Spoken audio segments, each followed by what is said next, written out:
dear student, welcome you all here in my channel. I'm Ankita Singh, and as you all know that we are going through with the fifth chapter of history class 10th, and we have uh, discussed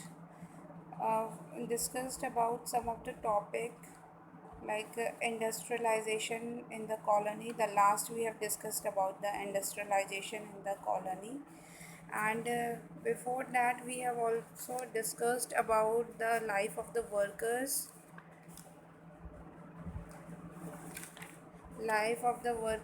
hand labors. We have discussed about these things in the previous lecture also, and we also discussed about the before industrial revolution situation of our country. Industrial revolution से पहले क्या country की situation थी, इसके बारे में हमने पढ़ा। ये जो चैप्टर है एज ऑफ इंडस्ट्रियलाइजेशन, इसमें ये पूरा चैप्टर बेस्ड है हमारी कंट्री में किस तरह से इंडस्ट्रियलाइजेशन हुआ, उसके ऊपर ये पूरा चैप्टर हमारा बेस्ड है। तो डियर स्टूडेंट, अब हम बात करेंगे नेक्स्ट जो एक इम्पॉर्टेंट है टॉपिक इस चैप्टर का, फैक्ट्रीज़ कम अप। इस चैप्टर में फैक्ट्रीज़ किस तरह से आई हमारी कंट्री में, कौन कौन सी फैक्ट्रीज सेटअप हुई। वैसे थोड़ा बहुत डिस्कशन हम लोग ने कॉटन और जूट इंडस्ट्री के बारे में किया था, उसी से रिलेटेड है यहाँ पे भी। और हम देखेंगे और कौन कौन सी फैक्ट्रीज़ आई, कब कब आई और कैसे इस्टेब्लिश हुई और क्या सिचुएशन थी इंडिया की, उसके बारे में हम आगे पढ़ेंगे। सो डियर स्टूडेंट, मेरे साथ जुड़े रहिए इस चैनल के थ्रू, और जितनी भी चीज़ें मैं आपको वीडियोस के थ्रू प्रोवाइड कर सकती हूँ बेस्ट पॉसिबल अपनी तरफ से मैं ज़रूर आपको प्रोवाइड करूँगी। और पूरा एनसीईआरटी पे बेस्ड ही रहेगा पूरा लेक्चर। आप अपनी एनसीईआरटी बुक से अच्छे से पढ़ लीजिए, जिससे आपको कभी भी कोई डाउट ना रहे। आप एनसीईआरटी के थ्रू और इस लेक्चर के थ्रू आप सारी चीज़ें पढ़ सकते हैं। इस लेक्चर में हम लोग डिस्कशन करेंगे इंडियाज़ में कैसे फैक्ट्रीज सेटअप हुई हैं और कौन कौन सी इंडस्ट्रीज़ आई हैं, कौन कौन सी फैक्ट्रीज़ यहाँ पे आई हैं, सेटअप हुई हैं बाहर से। जैसे कि हम लोग ने पहले डिस्कशन किया था कि फ़र्स्ट कॉटन मील जो थी वो सेटअप हुई थी 1854 में, और ये सेटअप हुई थी बॉम्बे में। और जूट मिल्स भी सेटअप हुई थी 1855 में बंगाल में। और साथ ही साथ 1861 में कॉटन मिल सेटअप फिर से हुई, अनदर कॉटन मिल, जो कि अहमदाबाद में सेटअप हुई है। और आपको मैंने पहले ही बताया था बहुत सारे पोर्ट सिटीज़ भी इमर्ज हुए थे। गुजरात में ही एक बहुत इम्पॉर्टेंट पोर्ट सिटी हमारी थी सूरत पोर्ट, वहाँ से सारा इंपोर्ट एक्सपोर्ट किया जाता था, और ये बहुत ज़्यादा इम्पॉर्टेंट पोर्ट था उस टाइम पीरियड में। अर्ली टाइम पीरियड से ही ये बहुत इम्पॉर्टेंट पोर्ट रहा है। तो डियर स्टूडेंट, मैंने अभी आपको बताया कि सबसे पहली कॉटन मिल जो थी वो बॉम्बे में 1854 में इस्टेब्लिश हुई थी, और नेक्स्ट जो थी 1855 जस्ट ईयर आफ्टर इट एक जूट मिल इंडस्ट्री सेटअप हुई थी, जो 1855 में बंगाल में इस्टेब्लिश हुई थी। कॉटन मिल जो फर्स्ट हुई थी वो बॉम्बे में हुई थी। Next another cotton mill Ahmedabad में भी सेटअप हुई थी, जो कि 1861 में सेटअप हुई थी। और 1874 तक मद्रास में स्पिनिंग व्हील सेटअप हुई। तो इसी से पता चलता है कि इंडस्ट्रियलाइजेशन किस तरह से हमारी कंट्री में एक्सपेंड हो रहा था, कैसे कैसे ये बढ़ता चला जा रहा था। इन्हीं सारी चीज़ों से ये सारी बातें पता चलती है, क्योंकि इंडस्ट्रियलाइजेशन आया उसी के साथ साथ फैक्ट्रीज आई। ठीक है, फैक्ट्रीज सेटअप हुई और धीरे धीरे फैक्ट्रीज़ में जैसे मशीनरी गुड्स को प्रोड्यूस करना स्टार्ट किया गया मशीनरी की हेल्प से। तो इस तरह से हमने देखा कि हम लोग इंडस्ट्रियलाइजेशन की तरफ से बढ़ने लगे आगे की तरफ। साथ ही साथ अलग अलग गुड्स की प्रोडक्शन स्टार्ट हो गई थी। बहुत सारे बिजनेसेस सेटअप होने लग गए थे, लोगों ने व्यापार करना स्टार्ट कर दिया था, ट्रेडिंग में इंटरेस्ट दिखाना स्टार्ट कर दिया था। इंडिया में भी और इंडिया के बाहर के जो यहाँ फॉरेनर्स आए थे उनने भी इंडिया में बहुत सारी ट्रेडिंग एक्टिविटी को एक्सपेंड करने की कोशिश की। साथ ही साथ इससे मशीन्स का भी इंट्रोडक्शन स्टार्ट हो गया, क्योंकि ये इंडस्ट्रीज़ और फैक्ट्रीज़ के सेटअप होने के साथ साथ धीरे धीरे पूरे जो वर्कर्स थे, जो हैंडमेड वर्कर्स थे, उनको धीरे धीरे रिमूव करते जा रहे थे और मशीन्स को उनकी जगह पे प्लेस करते जा रहे थे। तो इसी से पता चलता है इंडस्ट्रियलाइजेशन किस तरह से बढ़ता जा रहा था हमारी कंट्री में। ये जितनी भी इंडस्ट्रीज़ सेटअप हुई थी इंडिया में, ये सारी इंडस्ट्रीज़ को इंडियन एंटरप्रेन्योर ही सेटअप करते थे। एंटरप्रेन्योर का मतलब होता है ओनर, ठीक है, जिसका बिज़नेस होता है, जो मतलब कि बिजनेसमैन है, उसी को एंटरप्रेन्योर ही कहते हैं। ये एक अनदर टर्म है। तो एंटरप्रेन्योर ही, इंडियन एंटरप्रेन्योर ही इसको सेटअप करते थे, जितनी भी फैक्ट्रीज़ और इंडस्ट्रीज़ इंडिया में सेटअप होती थी। जैसे फॉर एग्ज़ाम्पल द्वारिका नाथ टैगोर, इन्होंने एक जॉइंट इंडस्ट्रीज़ को सेटअप किया था। जॉइंट इंडस्ट्री कैसी होती है, बहुत सारे लोगों के बहुत सारे इंडस्ट्रीज़, बहुत सारे बिजनेस पर्सन्स उसमें इन्वॉल्व होते हैं, मतलब कि पार्टनरशिप टाइप। एक जॉइंट इंडस्ट्री, दो तीन इंडस्ट्रीज़ बड़ी बड़ी हों, उनका मर्ज। तो ये द्वारका नाथ टैगोर थे एक, आप देख सकते हैं इसके बारे में आपके बुक में दिया होगा। और साथ ही साथ बिरलास, बिरलास का नाम आपने सुना है?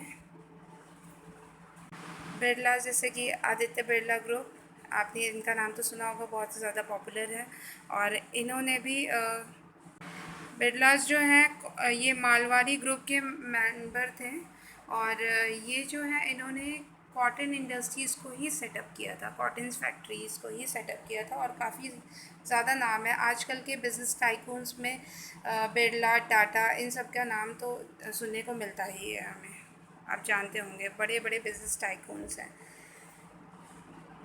और एक बहुत ज़्यादा पॉपुलर नेम है टाटा इंडस्ट्रीज़ के तरफ से भी, जमशेद जी टाटा। इनका नाम तो आप सबने सुना होगा, इसके बारे में भी आपको बुक में मिल जाएगा।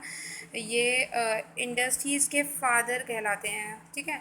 इंडिया में जो इंडस्ट्रीज़ का सेटअप है उसके जनक कहलाते हैं ये जमशेद जी टाटा। इनका नाम तो अभी भी बहुत ज़्यादा पॉपुलर है, टाटा मोटर्स वगैरह, ठीक है, रतन टाटा, ये सब इनके सक्सेसर्स हैं, जो कि अभी इस बिज़नेस को और ज़्यादा आगे बढ़ाते चले जा रहे हैं। ये भी एक एंटरप्रेन्योर ही थे। और इसी से आपको पता चलता है कि जितने भी इंडियन एंटरप्रेन्योर थे, वही सब सारी फैक्ट्रीज़ को इंडिया में सेटअप कर रहे थे, मतलब कि उन्हीं ने इंडिया में बड़ी बड़ी फैक्ट्रीज़ को सेटअप किया।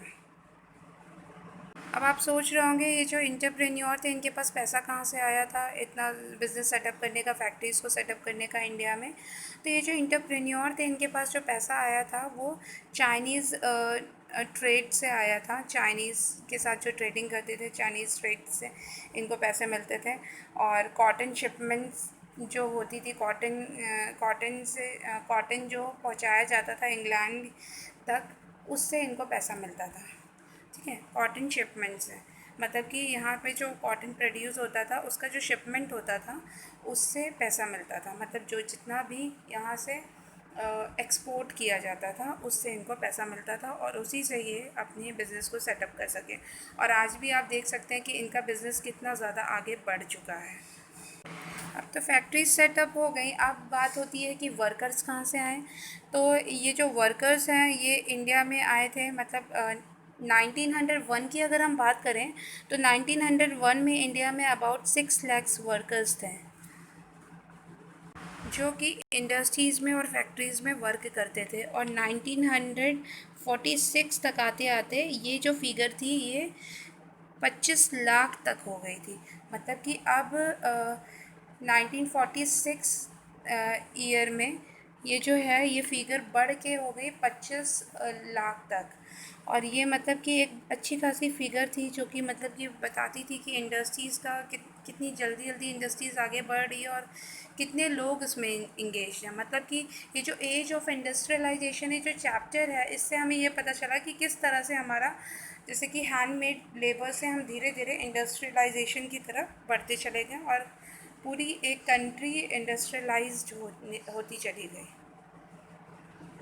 इससे ये भी पता चलता है कि कितनी सारी फैक्ट्रीज़ बिल्डअप हुई और कितनी सारी डिमांड थी प्रोडक्ट्स की, जो कि वर्ल्ड वाइड बढ़ती चली जा रही थी, जिसकी वजह से इंडस्ट्रीज़ जो थी वो एक्सपेंड होती चली जा रही थी, वो रुक नहीं रही थी। अब बात होती है जो वर्कर्स थे, इतने सारे वर्कर्स ये आए कहाँ से थे। बेसिकली ये जो वर्कर्स थे ज़्यादातर बिलोंग करते थे यूपी, कानपुर के यूपी से, और ये महाराष्ट्र के साउदर्न एरिया रत्नागिरी से ये ज़्यादातर आए थे। और धीरे धीरे इन सारे वर्कर्स ने बॉम्बे और कलकत्ता और मद्रास में वर्क करना स्टार्ट कर दिया। बहुत सारा वर्क होता था वहाँ पे। ये सारी जो थी ये बहुत ज़्यादा इम्पॉर्टेंट सिटीज़ मानी जाती थी, इम्पॉर्टेंट प्लेसेस माने जाते थे फैक्ट्रीज़ के प्रोडक्शन के लिए। क्योंकि आप जैसे कि कलकत्ता की अगर हम बात करें तो कलकत्ता में भी बहुत सारी जो मिल्स थी, फैक्ट्रीज़ थी, उनको सेटअप किया गया था। बॉम्बे में भी बहुत सारी मिल्स एंड फैक्ट्रीज़ को सेटअप किया गया था। इनफैक्ट मद्रास में भी थी। तो इस वजह से ये सारे वर्कर्स जो थे वो इंडस्ट्रीज़ की तरफ ही जा रहे थे, मतलब यूपी से और रत्नागिरी से, यूपी के कानपुर और रत्नागिरी से। अब डियर स्टूडेंट हम देखते हैं next topic, the peculiarity of the industrial growth.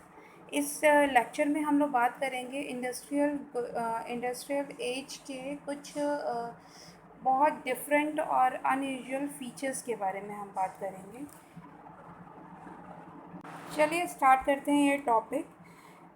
Dear student, इस लेक्चर में हम बात करेंगे इंडस्ट्रियल रेवोल्यूशन की, इंडस्ट्रियल एज के 4 फीचर्स, बेसिकली 4 फीचर्स की बात करेंगे। पहला फीचर जो है इंडस्ट्रियल एज का वो है एक्सपोर्ट प्रोडक्ट।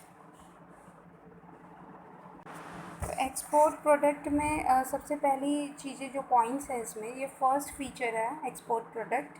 आप नोट भी कर सकते हैं इसको। इसका फर्स्ट पॉइंट है कि जो इंडिया में जितनी भी चीज़ों का प्रोडक्शन होता था, जितनी भी चीज़ों का एक्सपोर्ट होता था, जो जो चीज़ें प्रोड्यूस की जाती थी और जिनका एक्सपोर्ट होता था, वो सारी उसका पूरा कंट्रोलिंग, उसका पूरा मैनेजमेंट जो था वो यूरोपियन एजेंसी के हाथों में ही होता था। मतलब इंडिया के हाथ में कोई भी उसका मैनेजमेंट, कोई भी कंट्रोल, कोई पावर नहीं थी इंडिया के हाथ में। उसका पूरा मैनेजिंग एंड कंट्रोलिंग ये सारी यूरोपियन कंट्रीज़ के हाथ में ही होती थी। इसीलिए वो लोग वही चीज़ों को प्रोड्यूस कराते थे जो कि वहाँ पे इजीली एक्सपोर्ट की जा सकें और जिनका वर्ल्ड वाइड यूज़ हो, जिससे वो मतलब कि जो वहाँ पे इजीली एक्सपोर्ट की जा सके, जिसका वहाँ पे यूज़ हो, प्लस उनको अगर वो चाहें तो और दूसरी कंट्रीज़ को भी सेल कर सकें। तो ये एक्सपोर्ट प्रोडक्ट में ये सारी बातें थी। इसके एग्ज़ाम्पल आप लिख सकते हैं टी एंड कॉफ़ी। और इनकी जो टी एंड कॉफ़ी की जो इंडिया में क्वालिटी थी वो बहुत ज़्यादा हाई थी, क्वांटिटी भी बहुत ज़्यादा थी, अच्छा खासा प्रोडक्शन था। इसीलिए और भी इसीलिए टी और कॉफ़ी को कुछ ज़्यादा ही प्रोड्यूस किया जाता था, क्योंकि इसकी जो क्वालिटी थी बहुत ज़्यादा हाई थी और एक्सपोर्ट क्वालिटी के गुड्स थे। बहुत अच्छी क्वांटिटी में ये प्रोड्यूस भी किए जाते थे और इनकी क्वालिटी भी बहुत ज़्यादा सुप्रीम थी। इसीलिए और दूसरे प्रोडक्ट्स के कंपैरिजन में टी एंड कॉफ़ी का ज़्यादा प्रोड्यूस किया जाता था, इसका प्रोडक्शन ज़्यादा कराया जाता था ताकि इनको यूरोपियन कंट्रीज़ में सेल किया, मतलब कि एक्सपोर्ट किया जा सके। ठीक है, तो ये रीज़न था एक्सपोर्ट प्रोडक्ट्स में। आप ये सारे पॉइंट्स आप देख सकते हैं। अब हम नेक्स्ट जो फीचर है वो है अवॉइडेंस ऑफ कंपटीशन। इसको लिखते जाइए dear student, avoidance of the competition. इसके अंदर कुछ चीज़ें हैं, जैसे कि जो ब्रिटिशर्स हैं,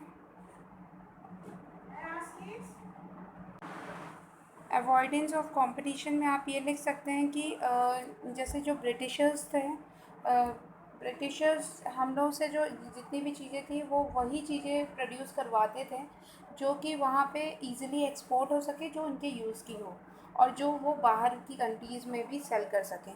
तो वो सारी चीज़ें प्रोड्यूस कराते थे। अब यहाँ पे उनने कंपटीशन को अवॉइड करने के लिए क्या, मतलब इंडस्ट्रियल ग्रोथ में एक और जो फीचर है कंपटीशन को क्या किया गया।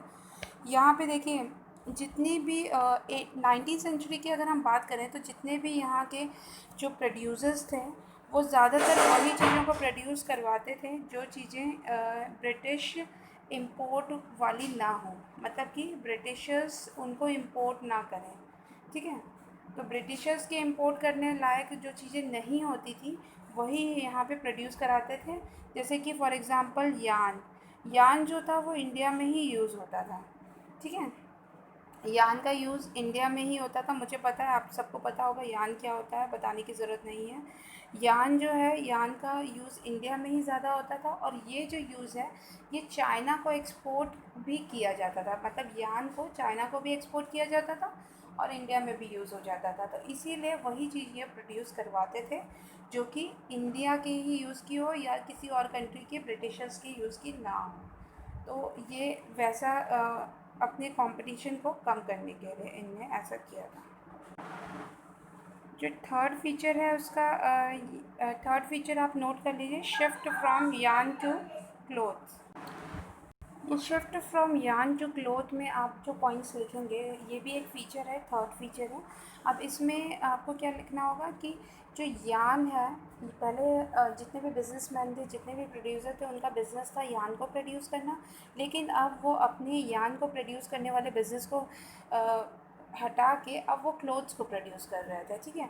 तो क्लोथ्स को प्रोड्यूस कर रहे थे सारे के सारे। इसके भी कुछ रीज़न्स थे। क्या रीज़न्स थे उसके बारे में हम बताते हैं। यान का प्रोडक्शन क्यों बंद कर दिया, इसको पहले समझ लीजिए। क्योंकि यान की जो डिमांड थी वो वैनिश हो गई थी मार्केट से। इसी इन लोगों ने यान के प्रोडक्शन को कम बंद कर दिया और क्लोथ्स को प्रोड्यूस करना स्टार्ट कर दिया। क्योंकि क्लोथ्स की डिमांड तो इंटरनेशनल मार्केट में भी थी और एक्सपोर्ट अच्छे खासे हो जाते थे। यान से क्लोथ में शिफ्ट होने के दो रीज़न्स थे। पहला रीज़न था कि गांधी जी ने जो स्वदेशी मूवमेंट स्टार्ट किया था, जिसमें इंडियन मेड्स गुड्स की, इंडियन मेड्स क्लोथ्स की डिमांड्स को बढ़ाना स्टार्ट कर दिया था, जिसकी वजह से लोगों ने स्वदेशी चीज़ों को यूज़ करना स्टार्ट कर दिया। और ये एक सबसे इम्पॉर्टेंट रीज़न था। सेकंड रीज़न ये था कि जो यान का डिमांड थी चाइना में, वो भी अब डिक्लाइन हो गई थी, वो भी ख़त्म हो गई थी। इसीलिए यहाँ पे जो यान का प्रोडक्शन था उसको बंद करके लोगों ने क्लोथ्स का प्रोडक्शन करना स्टार्ट कर दिया। अपना बिजनेस ही चेंज कर दिया प्रोड्यूसर्स ने। नेक्स्ट जो फीचर है वो एक्सपेंशन ऑफ हैंडलूम्स है। हैंडलूम्स जो थे, हैंडलूम्स में अब काम करना लोगों ने स्टार्ट कर दिया और ये लूम्स के थ्रू सारा प्रोडक्शन स्टार्ट होने लगा। पहले हैंडीक्राफ्ट था, अब हैंडलूम्स के थ्रू ये काम होने स्टार्ट हो गया। तो धीरे धीरे जो प्रोड्यूसर्स थे वो गुड्स को हैंडलूम की हेल्प से प्रोड्यूस करना स्टार्ट कर दिए थे। और इस हैंडलूम्स के प्रोडक्शन के वजह से ये जो प्रोडक्शन था वो इंक्रीज़ हो गया। 1900 से 1940 के बीच में काफ़ी इंक्रीज़ हो गया, जो कि 3 गुना था। जैसे 1900 में जो प्रोडक्शन था उससे 3 गुना बढ़ गया था 1940 में हैंडलूम्स की हेल्प से प्रोडक्शन। कुछ न्यू टेक्नोलॉजी और इंडस्ट्रियलाइजेशन की वजह से बहुत सारे चेंजेस, ये जितने भी चेंजेस हैं वो आए थे। और अब जो है वो फ्लैश शटर्स के साथ इस लूम्स को यूज़ करना स्टार्ट कर दिया। इससे जो प्रोडक्टिविटी थी वर्कर्स की वो भी इंक्रीज़ होने लग गई थी। मतलब कि टेक्नोलॉजीज़ के थ्रू, मशीन्स के थ्रू अब वर्क होने लग गया था हैंडलूम्स पे, और इसकी हेल्प से काफ़ी ज़्यादा प्रोडक्शन इंक्रीज़ हुआ था। आपको एक और इम्पॉर्टेंट बात ये बतानी है कि कॉटन वीवर्स जो थे इंडिया में, वो 2 टाइप्स के कॉटन वीवर्स थे। और ये जो 2 टाइप्स के कॉटन वीवर्स थे, इनके अलग अलग कॉटन्स की डिमांड थी।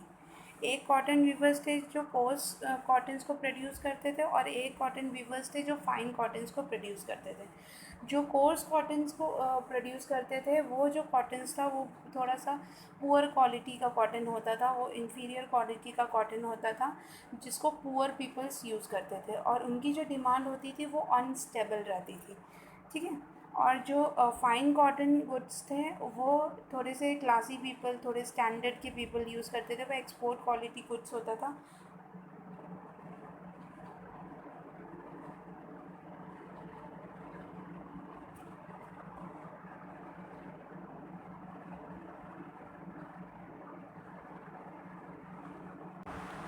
ये जो फाइन कॉटन था उसको रिच पीपल यूज़ करते थे, और इनकी जो डिमांड थी वो स्टेबल रहती थी।